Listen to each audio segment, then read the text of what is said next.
Good morning. Today we will make some peanut butter at home. So we fried it already. You can make it with raw, but it tastes, how to say, tastes actually so, let's say. But you need a really good blender for that.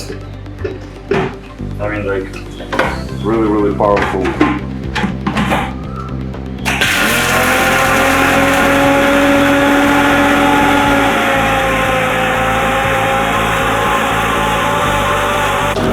Well, so if you have a blender at home, you can do like fruit shakes, milkshakes, smoothies, I don't know, a lot of different kind of stuff, mayonnaise, condensed milk, whatever. So it depends what you use, what kind of peanuts, but this one a little bit dry, so you can add a little bit of oil, a little bit of water or whatever. So we have like kind of crunchy peanut butter. A little bit dry, you can add some butter or whatever. I can make experiments. Also done some experiments. I mix it with a banana, with a mangoes, with other stuff.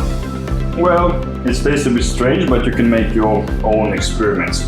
But it's natural, it's no preservatives. I don't know. It's not genetic modified products as well, so you can do a lot of your favorite stuff at home. So easily.